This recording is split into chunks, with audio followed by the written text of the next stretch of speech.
We have got something special for you today. Big-time leftist Congresswoman Ayanna Pressley is going to have a complete and total meltdown because she's not getting her way in Congress. And then as an added bonus, we're going to have Nancy Mace completely destroy a leftist witness. So before we begin, don't forget to like, share, comment, subscribe on this video so we can break through the algorithms. Here we go. Chair recognizes Ms. Pressley from Massachusetts. Thank you, Mr. Chair. Let me just begin by making this plain. Credible fraud must be investigated and prevented. Every dollar that is stolen from public programs is a dollar that is taken from a child who needs care, a senior who needs food, or a family that is already struggling to make ends meet. Ms. Robbins, I want to just begin with a basic question, and please answer yes or no. When someone is convicted of defrauding the public, do you believe that they should be held accountable? Yes. So if we're serious about fraud, then we also have to be serious about accountability. Ms. Robbins, do you mind just expounding, what does accountability look like to you? We want to prosecute everyone who's committed a crime, and we want to fire officials in the agencies that are liable for allowing the failure of internal controls. On Donald Trump's first day in office, he pardoned 1,500 insurrectionists, including Brian Christopher Mock, who's from Minnesota. Are y'all gonna say you don't know who that is? He's from Minnesota. Now, he kicked, shoved, and threw a flagpole at police officers, you know, law enforcement that you claim to support. And he did all of that in the name of fraud. He was an election denier, so an election fraud lie. Now, he claims he did these things in the name of patriotism, but really he's just a criminal. So raise your hand if you oppose Trump's pardon of this Minnesota individual. Ma'am, this grandstanding nonsense this is not grandstanding. Exactly this is what Minnesotans hate about D.C. This is accountability, and you are hypocrites.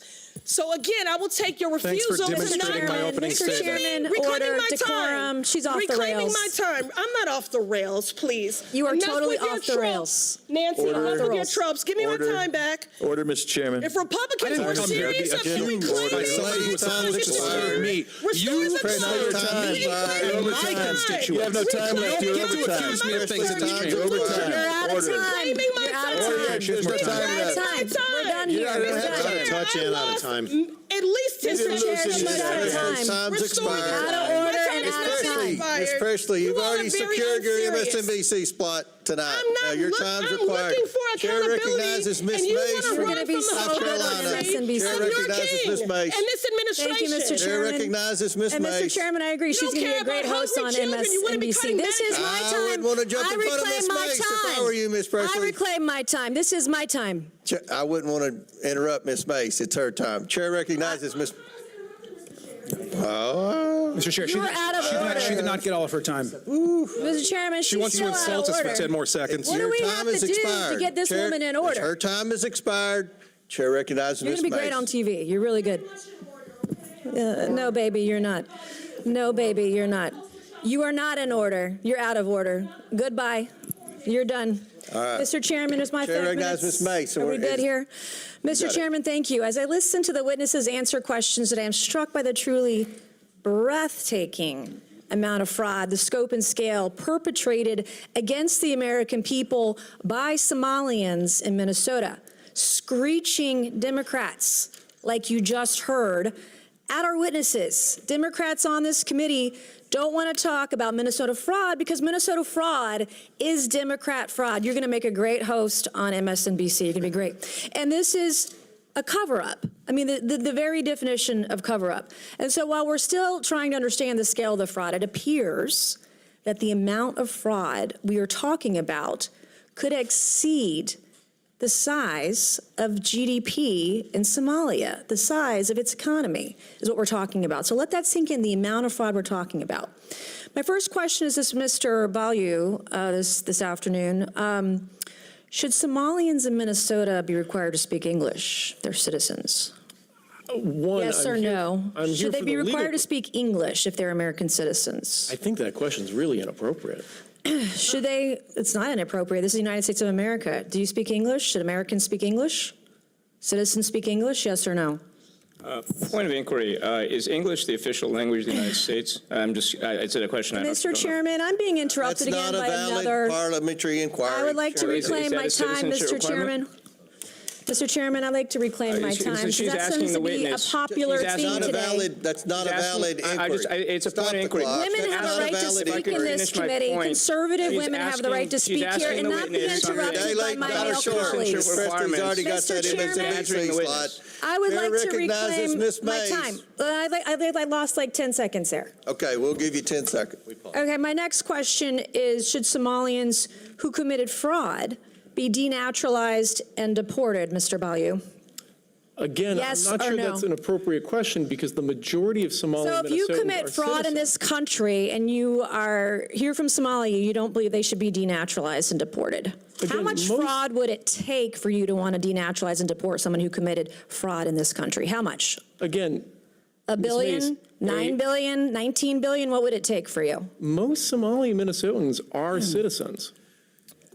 Right, and the ones that committed fraud, the question was, if you understand English, should be those who committed fraud, should they be denaturalized and deported? The Somalians who are here, the ones that can't speak English. Yeah, so under U.S. law. Okay, the my next basis- question for Excuse me, you Can I please finish the is, question? no, you can't because you're not answering the question. My next question is, this is yes or no.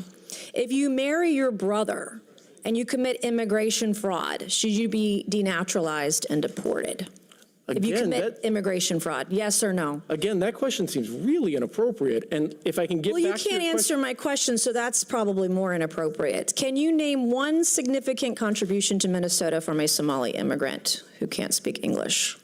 Absolutely, yes, but again, this is. You didn't name one. Oh my goodness, that is some good entertainment because you have Ayanna Pressley going into complete meltdown mode.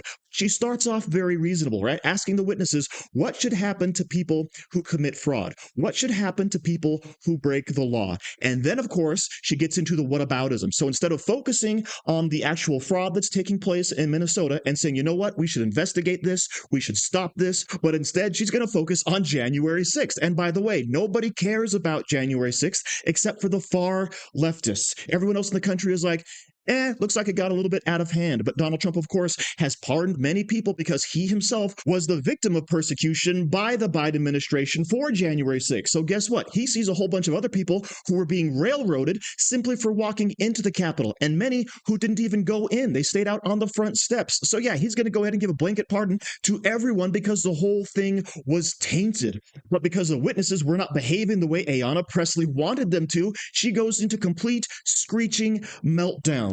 Okay, she wants her time back. She's reclaiming her time. But of course, the problem is she was out of time. And I love the way how Representative James Comer puts it. All right, you've got your soundbite for MSNBC. Let's go ahead and calm down. Okay. And then, of course, Nancy Mace is trying to get her next 5 minutes. But Ayanna Pressley keeps pushing the issue. Nah, baby, your time's done. All right, so let's go ahead and move on to Nancy Mace, okay? And I think she does play the woman card a bit too much, but hey, it flies in the face of everything the Democrats have been saying, so I'll allow it, all right? Because she's questioning Mr. Baloo over there. And she's saying, first off, you know what? We're investigating all of this fraud, and this fraud is taking place largely in the Somali community in Minnesota. But as soon as she brings up the Somali community, what is Mr. Baloo's answer?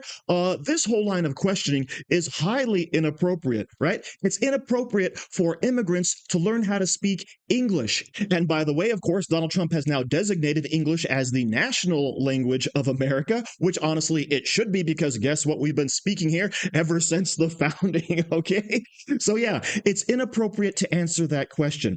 Also, it's inappropriate apparently to say that people who committed fraud, who came into this country, should be denaturalized and deported. But instead, Mr. Baloo is going to try to go ahead and sidestep that question and say, you know, most of the fraud was not committed by the immigrant population. It's people who were born here. I don't care. We are talking specifically about the immigrants who came into this country and committed fraud. And yes, obviously, if you come into this country and then start breaking our laws, you no longer have a right to be here. That should be Mr. Baloo's answer. But of course, the best question is the veiled shot at Ilhan Omar. Should you be allowed to come into this country, commit immigration fraud, and marry your brother? All right, should that be allowed? And even that, Mr. Baloo cannot say, no, it shouldn't be allowed. Instead, he's going to sidestep the question again, okay? And when asked to name one single contribution that the Somali immigrant population has brought to America, he can't. All right. He cannot name one because they have been a net drain on our society. Okay. As was mentioned by Mr. Brandon Gill yesterday in the video I highlighted there, right? You have basically 85% of the Somalian population with their heads of households on some type of welfare, compared, of course, to about 17% of the rest of the natural-born population in Minnesota. That does not sound like a net positive. That does not sound like a net gain. That doesn't sound like diversity is the strength and to bring anything to the table here in America. Now, I realize, yes, whataboutism is a game that both sides play. But you know what? It would just be great if for once the Democrats could line up and say, you know what? These people who got caught cheating and lying and committing fraud and stealing, yeah, let's go ahead and throw the book at them. Let's throw them in jail. Let's deport them if applicable and call it good. But instead, it's always shots at Donald Trump. So thank you very much for watching. Don't forget to like, share, comment, subscribe, and say hi to your mom for me.